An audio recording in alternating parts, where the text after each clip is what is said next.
Mine herrer, må jeg tilbyde mig som opmand? Det hele drejer sig om, er altså at finde ud af, hvilken af de to klaverer, der er det bedste. Er det ikke rigtigt?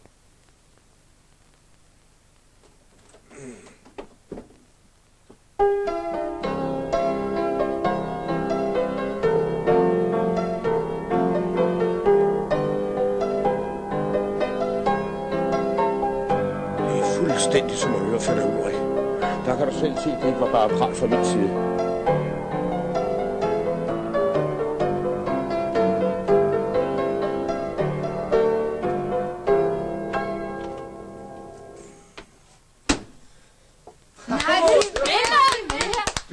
Bravo, mester, bravo. Mere nu. Nej, det er fodringstid dernede om 2 minutter. Jeg skal også lige prøve det andet klaver. Nå ja, det er sådan.